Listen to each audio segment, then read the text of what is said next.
Welcome to আজ আমরা biology chapter 11-এর ফুল নিয়ে গবেষণা আলোচনা করব। তো বেসিক্যালি তোমরা যারা এসএসসি 2021 সালে ক্যান্ডিডেট তাদের জন্য বলে রাখছি, একটা ফুলের অঙ্ক কয়টা আছে এবং পুরো চিত্রটা তোমরা যেন ভালো করে আঁকা শিখো, কারণ এই ফুল আঁকা নিয়ে তোমরা নাম্বার পেয়ে যেতে পারো। যে আমরা আসছি যে শুরু করছি। প্রজননের জন্য রূপান্তরিত বিশেষ ধরনের বিটপ হলো ফুলের সংখ্যাটা খুবই তোমাদের ইম্পর্টেন্ট, একদম বেশি বেশি ইম্পর্টেন্ট। ফুল কাকে বলে? ওকে, বা বিটপ কি? বিটপ হচ্ছে শুট, ঠিক আছে। ফুল উচ্চ শ্রেণীর উদ্ভিদের প্রজনন অঙ্গ। আমরা জানি যে একটি আদর্শ ফুলে 5টি স্তবকের মধ্যে 2টি স্তবক, পুংস্তবক ও স্ত্রীস্তবক প্রজননের জন্য খুব গুরুত্বপূর্ণ। তো এখান থেকে ধর এমসিকিউ কীভাবে আসবে? এমসিকিউ প্রধানত আসতে পারে যে তোমাদের একটি আদর্শ ফুলের কয়টি স্তবক, এটা তোমরা অনেক আগে পড়ে আসছো 5টি, আর কয়টা প্রজননের অংশ নেয়? 2টি, কি? পুংস্তবক ও স্ত্রী স্তবক। এরা সরাসরি প্রজননের অংশ নেয়। সরাসরি দেখো, সরাসরি লেখা দিচ্ছে সরাসরি প্রজননের অংশ নেয়, এবং অন্য স্তবকগুলো সরাসরি অংশ না নিলেও প্রজননের গুরুত্বপূর্ণ সহায়তা প্রদান করে। এখন দেখো, সম্পূর্ণ ফুল কাকে বলে? যে ফুলে এই 5টি স্তবকই উপস্থিত থাকে তাকে সম্পূর্ণ ফুল বলে, যেমন জবা, ধুতুরা।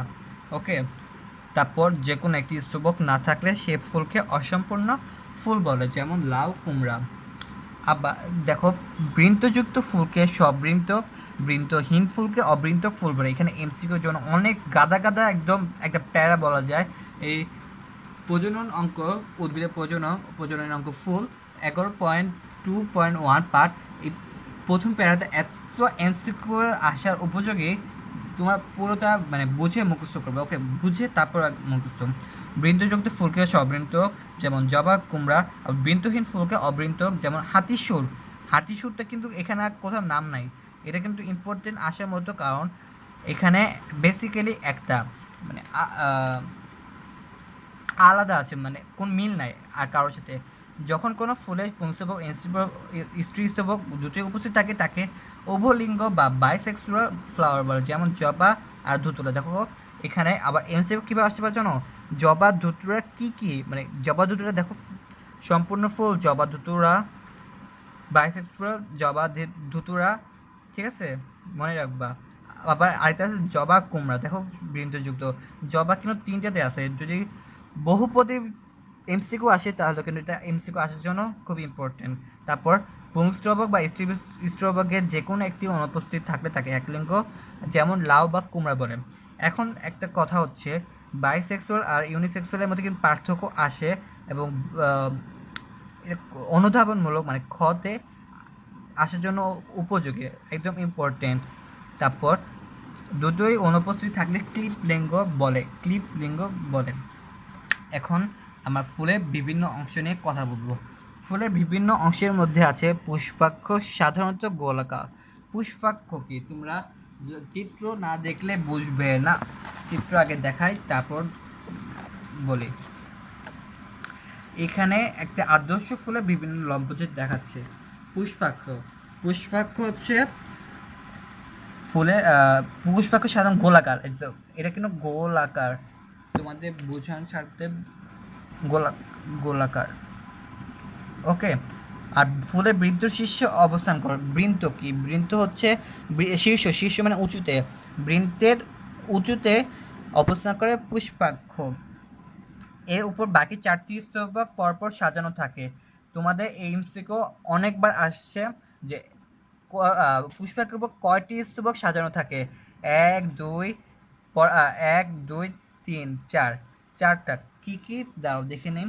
পুষ্পাক্ষর উপর বৃন্ত, বৃত্তাংশ, পুংকেশর, স্ত্রী স্তবক, এই 4টি থাকে। ওকে, তারপর আসি বৃতি বা ক্যালিক্স।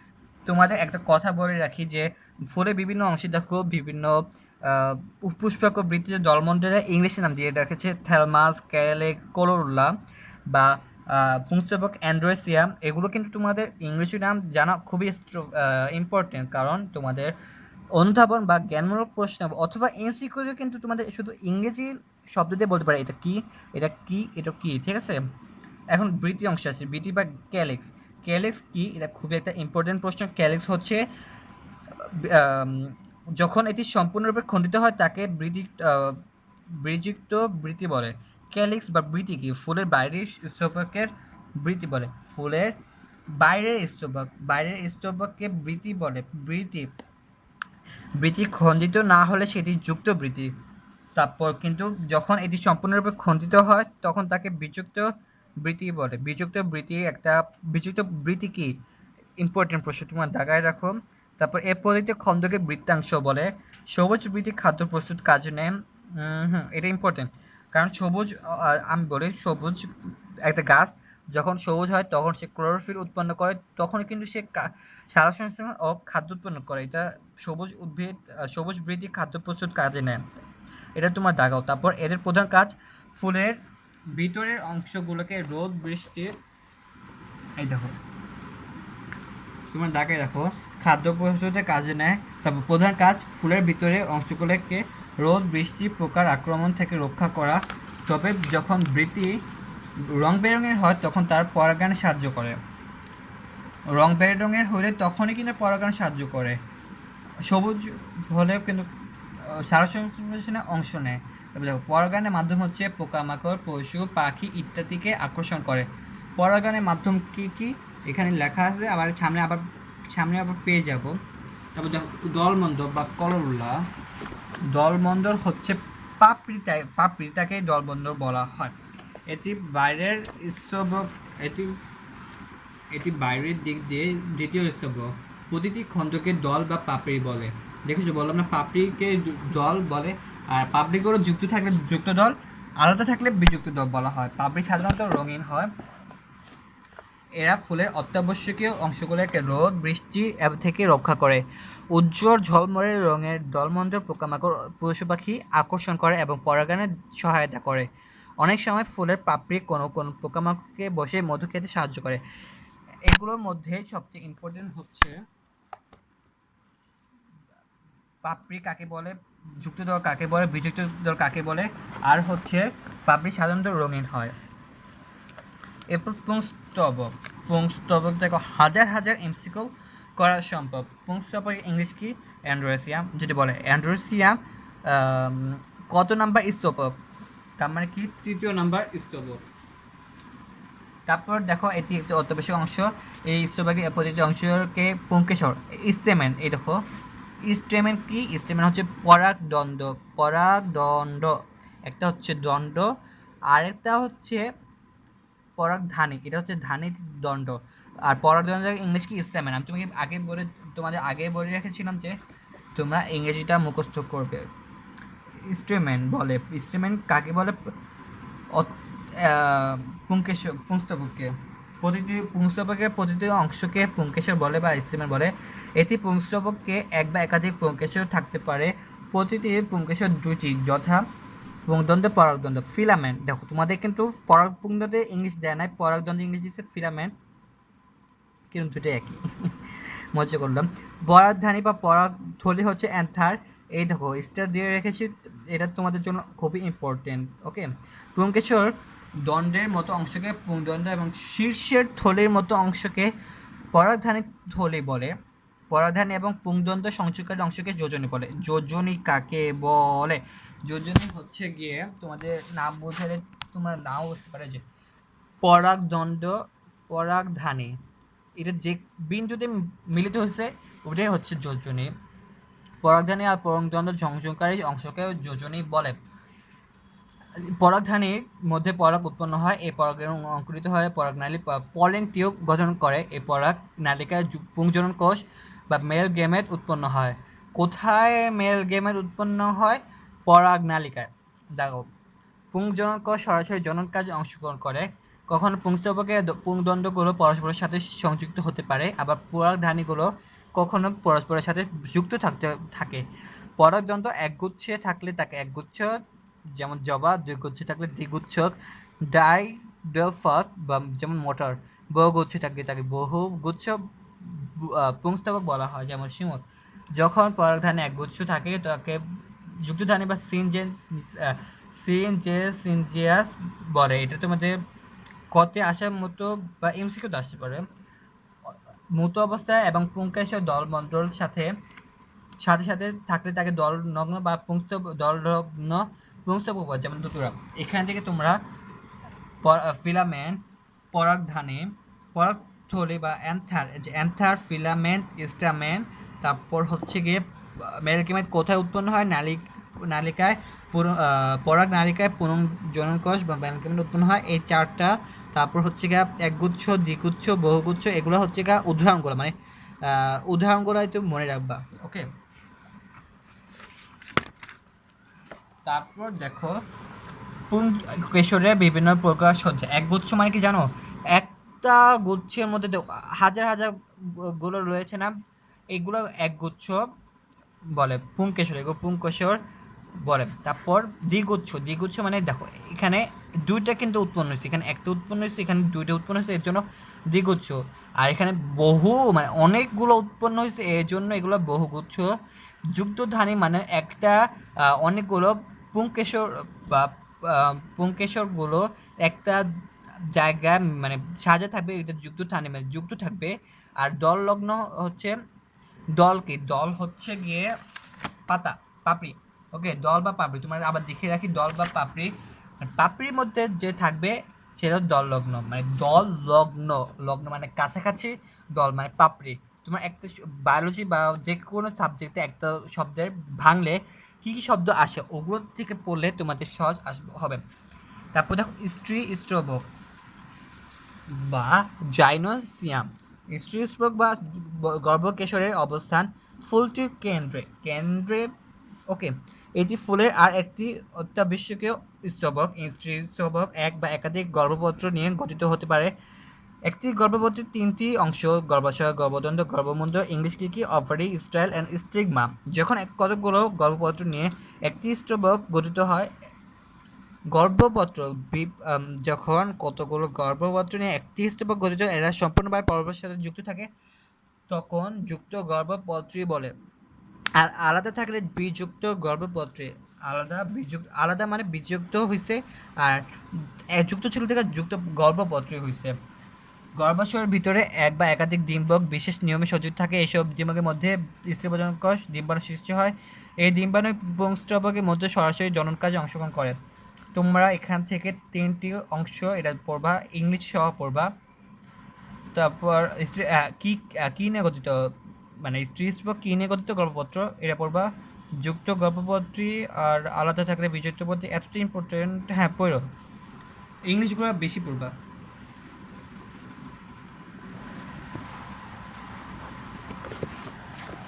এখন দেখো পুষ্পমঞ্জরিতে একটু বুঝতে অসুবিধা হয়। তারপর দেখো পুষ্পমঞ্জরি তোমরা সবাই দেখেছো, অনেক গাছের ছোট একটি শাখায় ফুলগুলো বিশেষ একটি নিয়মে সাজানো থাকে ফুলসহ, এই শাখাকে পুষ্পমঞ্জরি বলে। তা তোমাদের চিত্র সব বুঝায়। ফুল একটি শাখা, এই যে একটি শাখা, এই যে এটা কিন্তু শাখা, ঠিক আছে, একটি শাখায় ফুলগুলো বিশেষ নিয়মে একটি সাজানো থাকে, বিশেষ নিয়মে। সবাই কিন্তু আলাদা আলাদা জায়গায় আছে, একটার সাথে একটা কিন্তু লাইগা নাই, বিশেষ নিয়মে সাজানো থাকে ফুলসহ এই শাখাকে পুষ্পমঞ্জরি বলে। ওকে, পুষ্পমঞ্জরি কাকে বলে একদম ইম্পর্টেন্ট, ঢাকায় রাখো। যে শাখায় ফুলগুলো সজ্জিত থাকে তাকে মঞ্জরি দণ্ড বলে। মানে আমি এটাকে দণ্ড প্রথমে বলেছে শাখা, পরে এই শাখায় হচ্ছে মঞ্জরি দণ্ড, এটা মঞ্জরি দণ্ড। পরে এই শাখার বৃদ্ধি অসীম হলে অনিয়ত, মানে এটা যত বড় হবে তত বৃদ্ধি হইতেই থাকবে। ওটা হচ্ছে অসীম হলে অনিয়ত, মানে রিসিমস, মানে হতেই থাকবে। আর পুষ্প উৎপাদনের ফলে একটা পুষ্প মানে একটা ফুল উৎপাদন হয়ে গেছে, বৃদ্ধি থেমে গেছে, তাকে নিয়ত পুষ্পমঞ্জরি বলে। মানে একটা ফুল হয়ে যখন থেমে যায় তখন এটা সাইমাস পুষ্পমঞ্জরি বা নিয়ত পুষ্পমঞ্জরি বলে। পরাগায়নের জন্য পুষ্পমঞ্জরির গুরুত্ব অনেক বেশি। এখন তোমাদের এখানে পার্থক্য আসতে পারে, পরে বলছি। প্রজননের প্রধান দুটি ধাপ পরাগায়ন। তোমাদের অনিয়ত পুষ্পমঞ্জরি এবং নিয়ত পুষ্পমঞ্জরির মধ্যে পার্থক্য আসে। এবং 3 স্টার পার্থক্য আসলে কি দিবা যে বৃদ্ধি অসীম হলে অনিয়ত, আর বৃদ্ধি থেমে গেলে নিয়ত। এটা এক নাম্বার পার্থক্য। 2 নাম্বার পার্থক্য হচ্ছে গিয়া, দেখো অনিয়ততে বায়োজ্যেষ্ঠ বা বড় ফুলগুলোর নিচে আর কনিষ্ঠ ফুল মানে কচি ফুলগুলো উপরে, আর নিয়মিত ফুল মধ্যে কচি ফুলগুলো নিচে, আর বয়সজ্যেষ্ঠ ফুল উপরে, মানে কিন্তু পুরাপুরি আলাদা। মানে বড়টা নিচে আর এটা উপরে, যে আমি ক্রস মানে বোঝা যাচ্ছে যে বড়টা নিচে ছিল এখানে উপরে, আর ছোটটা উপরে ছিল এটা নিচে আসছে, যে নিচে আসছে, ঠিক আছে। তাহলে এখান থেকে আমরা দুইটা পার্থক্য পেয়ে গেলাম। এরপর দেখো পরাগায়ন, আজকের লাস্ট টপিক পড়ানোর, পরাগায়ন বা পলিনেশন। পরাগায়ন এখান থেকে প্রশ্ন কী কী আসবে, পুষ্পমঞ্জরি আসবে, একদম শিওর থাকো, মানে আসার মতো, মানে ইম্পর্টেন্ট। পুষ্পমঞ্জরির মধ্যে পার্থক্য, তারপর অনিয়ত আর নিয়ত মানে কী কী, থামলে অসীম হলে অনিয়ত, থামলে নিয়ত, এখানে এই তো মনে রাখবা, আর বেশি না, পার্থক্যটা পড়বা। পরাগায়ন বা পলিনেশন কাকে বলে। তারপর এর আগে দেখো প্রজননের প্রধান দুটি ধাপ হচ্ছে পরাগায়ন আর নিষেক। আমরা এখন পরাগায়ন পড়বো, নিষেক পরবর্তী ক্লাসে পড়বো। পরাগায়নকে পরাগ সংযোগ বলা হয়। দেখাও, পরাগায়ন ফুল এবং বীজ উৎপাদন প্রক্রিয়ায় পূর্ব শর্ত। ফুলে পরাগধানী থেকে পরাগরেণু একই ফুলে অথবা একই জাতের ফুলের গর্ভমধ্যে বিস্তারিত হওয়াকে পরাগায়ন বলে। পরাগায়ন মানে হচ্ছে, ধরো এই যে এই গাছ, এই ফুলের থেকে পরাগরেণু নিয়ে এই গাছ আসলো, ঠিক আছে, বা এই গাছের ফুল থেকে এই গাছ আসলো, পরাগরেণু স্থানান্তরিত হয়, এটা পরাগায়ন। মানে পরাগায়ন দু ধরনের, স্বপরাগায়ন, পরপরাগায়ন। এখন তুমি ভালো করে বুঝবা হচ্ছে কি স্বপরাগায়ন কি। স্বপরাগায়ন হচ্ছে একই ফুলে বা একই গাছের ভিন্ন দুটি ফুলের মধ্যে যখন পরাগায়ন ঘটে তখন তাকে স্বপরাগায়ন বলে। একই গাছ, একই ফুল, যে একই গাছের একই ফুল বা একই গাছের একই ফুল বা একই গাছের ভিন্ন ফুলের মধ্যে যে পরাগায়নটা ঘটে সেটাকে বলা হয় স্বপরাগায়ন। মানে নিজ নিজ পরাগায়ন, নিজ নিজ ফুলের মধ্যে নিজ নিজ পরাগায়ন হয়, এই জন্য এটাকে বলা হয় স্বপরাগায়ন। স্বপরাগায়ন কি, নিজ নিজ ফুলের মধ্যে পরাগায়ন হবে। তারপর এটা উদাহরণ কি, একই ফুলে বা একই গাছের ভিন্ন যদি ফুলের মধ্যে যখন পরাগায়ন ঘটে তাকে স্বপরাগায়ন বলে। উদাহরণ সরিষা ধতুরা। সংজ্ঞা পড়বা, উদাহরণ পড়বা। এখান থেকে দেখো, এখান থেকে একটু পর্যন্ত হচ্ছে উপকারিতা, ওকে, তুমি দাগাও। আর সরি, এই যে এখান থেকে হচ্ছে এই প্যারা থেকে একটু পর্যন্ত উপকারিতা, আর এখান থেকে একটু পর্যন্ত অপকারিতা। তারপর দেখো পরপরাগায়ন কাকে বলে, একই প্রজাতির যদি ভিন্ন উদ্ভিদের ফুলের মধ্যে যখন পরাগ সংযোগ তাকে পরপরাগায়ন বলে। শিমর পেঁপে, ঠিক আছে, পরপরাগায়ন বলে। এই যে এখান থেকে একটু পর্যন্ত হচ্ছে উপকারিতা, আর এখান থেকে একটু হচ্ছে অপকারিতা। এখন তোমাদের অপকারিতা উপকারিতা মানে পরে বোঝাচ্ছি। স্বপরাগায়ন পরে পরাগরেণু অপচয় কম হয়, পরাগায়নের জন্য বাহকের উপর নির্ভর করতে হয় না। মানে একই গাছে যখন পরাগায়ন হয় তখন কিন্তু আর বাহকের জন্য প্রয়োজন হয় না। যদি আলাদা গাছের জন্য প্রজনন হতো তখন বাহকের প্রয়োজন হতো। আর এখানে পরাগরেণু অপচয় কম হয় কেন, কারণ হচ্ছে এখান মানে একটা গাছের মধ্যে পরাগরেণু একই গাছের ফুলের মধ্যে যখন যেতে স্থানান্তরিত হতে কম সময় লাগে, বা পাখির ধরো নিয়ে গেল, পড়লো না, আর অন্যের একটা গাছে যখন যাবে তখন নিজ রাস্তায় কিন্তু পড়ে যেতে পারে, ঠিক আছে, অপচয় হয়। পরাগায়ন নিশ্চিত হয়, পরাগায়ন নিশ্চিত, কারণ একটা থেকে একটাই মানে একই গাছের মধ্যে হয়। আর এর ফলে নতুন যে উদ্ভিদ উৎপন্ন হয় তাদের বৈশিষ্ট্যেরও কোনো পরিবর্তন হয় না। কোনো প্রজাতির জৈবগত বিশুদ্ধতা বজায় রাখে।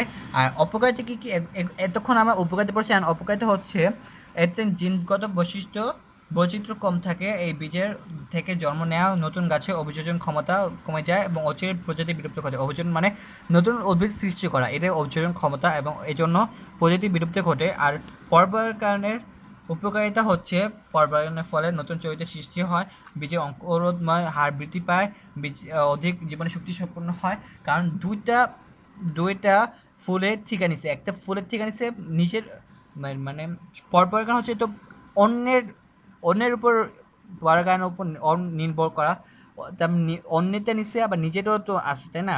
দুইটা মিলে একটা ধরো নতুন একটা উদ্ভিদ সৃষ্টি হবে, ওটার জীবনী শক্তি সম্পূর্ণ বেশি হবে, মানে জীবন বেশি পাবে, দুইটার মতো নাও হতে পারে, বেশি হবে।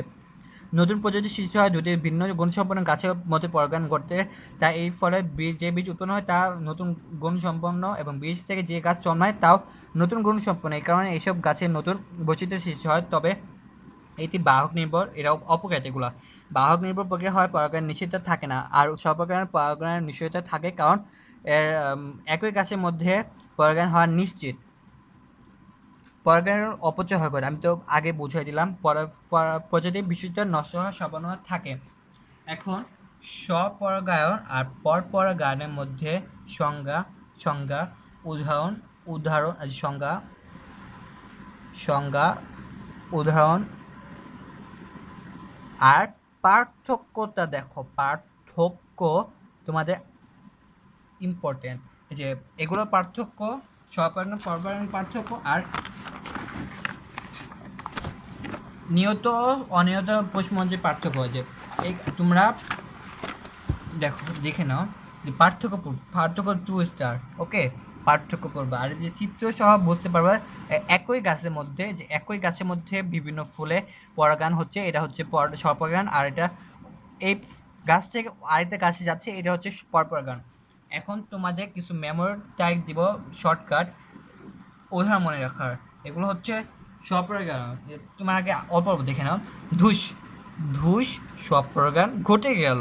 ধূস ধূস ধুতে হয় দুতুরা, সতে হয় সরিষা। ধূস স্বপরাগায়ন ঘটে গেল। আর শিপে পরাগায়ন হচ্ছে, মানে জাহাজে পরাগায়ন হচ্ছে। আর এখানে আমি শিপে চন্দ্রবিন্দু দিয়েছি, কারণ পেঁপেতে চন্দ্রবিন্দু আছে। তোমরা টেকনিক অনুসারে মনে রাখবো।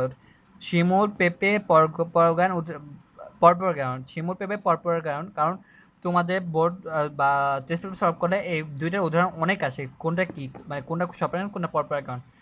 ধূস স্বপরাগায়ন ঘটে গেল, শিপে পরপরাগায়ন। ধূস স্বপরাগায়ন ঘটে গেল, শিপে পরপরাগায়ন উঠেছে। এরপর হচ্ছে পরাগায়ন মাধ্যম, যে মাধ্যম পরাগ বহন করে গর্ভমধ্যে পর্যন্ত নিয়ে যায় তাকে পরাগায়ন মাধ্যম। মৌমাছিটা হচ্ছে গিয়ে একটা মাধ্যম, যে মাধ্যম, মানে ধরো এই ফুলটা কি, বিস্তারিত বলবেন। দেখো, মধু খেতে অথবা সুন্দর রঙে আকর্ষণীয় পতঙ্গ বা পানি ফুলে ফুলে ঘুরে বেড়ায়। এই সময় ওই ফুলের পরাগায়ন বাহকের গায়ে লেগে যায়। এই যে এই মৌমাছিটা এইখানে মধু খেলো, মধু খাওয়ার পর উড়ে উড়ে এই গাছে গেলো। তারপর কি হলো, এখানে যে মধু পায়ে লেগে আছে এর গর্ভমধ্যে পতিত হবে। তারপর আস্তে আস্তে নতুন উদ্ভিদ সৃষ্টি হবে। তারপর দেখো, পতঙ্গ পানি ফুলে ফুলে ঘুরে বেড়ায়। এই সময় ওই ফুলের পরাগায়ন বাহকের গায়ে লেগে যায়, পরবর্তী ফুলের গর্ভমধ্যে লেগে যায়। এভাবে পরাগায়ন ঘটে। পরাগায়ন মাধ্যমগুলো কী কী? পতঙ্গ পরাগী হচ্ছে ফুল বড় রঙিন মধু গ্রন্থিযুক্ত পরাগায়ন গর্ভাধার সুগন্ধিযুক্ত হয়। এগুলো তো তোমার কিন্তু ইম্পর্টেন্ট সবচেয়ে হলো উদাহরণ সবচেয়ে বেশি ইম্পর্টেন্ট। জবা, কুমড়া, সরিষা হচ্ছে পতঙ্গ পরাগী। তারপর হচ্ছে বায়ুপরাগী হচ্ছে কি ধান, কারণ এটা সুগন্ধ নেই, ফুল হালকা মধুগন্ধযুক্ত। আর এদের গর্ভমধ্য আঠালো এবং শাখান্বিত, কখনো পালকের মতো। ফলে বাতাসে পরাগরেণু সহজেই সংগ্রহ করে নিতে পারে, যেমন ধান। আর পানি পরাগী হচ্ছে ফুল আকারে ক্ষুদ্র হালকা, এগুলো হচ্ছে কি পানিতে ভাসতে পারে। এসব ফুলের সুগন্ধ নেই। স্ত্রী পুষ্পের বৃন্ত লম্বা, কচুর পানা দেখেছো না, এভাবে এভাবে থাকে উপরে, কিন্তু এগুলো অনেক লম্বা হয়, ঠিক আছে। তারপর পুংপুষ্পকে বৃন্ত ছোট পরিণত পুষ্প বৃন্ত থেকে খুলে পানিতে ভাসতে থাকে এবং পুষ্পের কাছে পৌঁছলে সেখানে পরাগায়ন ঘটে, যেমন পাতা শেওলা। আর প্রাণী পরাগী হচ্ছে ফুল মোটামুটি বড় ধরনের হয়, তবে ছোট হলে ফুল পুষ্পমর্যাদাতে সাজানো থাকে এবং রং আকর্ষণীয়, ফুলের গন্ধ থাকতে পারে নাও থাকতে পারে, যেমন কদম, শিমুল, কচু। এখান থেকে তোমার যে টেকনিক ব্যবহার করবা 1 2 3 4, ওকে, 4টা পরাগীর নাম বলা হয়েছে: পতঙ্গ, বায়ু, পানি আর প্রাণী। ওকে, এইগুলোর মধ্যে কি কি মিল আছে, মানে মিল আছে হচ্ছে কি কি ফুলে গন্ধ নাই, এইসব মিল আছে না, এগুলো খুঁজে বের করবো। ওকে, তো আজকে আমরা উদ্ভিদের প্রজনন অঙ্গ ফুল পড়েছি, ফুল পড়ার পর স্ত্রীস্পক পড়েছি, তারপর পুষ্পমঞ্জরি পড়েছি, তারপর পরাগায়ন পড়েছি, পরাগায়ন, স্বপরাগায়ন, পরপরাগায়ন, পার্থক্য, এগুলো ইম্পর্টেন্ট, এগুলো পড়বা। ওকে, তো আজকের ক্লাস এ পর্যন্তই। যদি ভালো লেগে থাকে অবশ্যই কমেন্ট করবা। পরবর্তী ভিডিও দেখার জন্য সবাইকে আমন্ত্রণ রইল।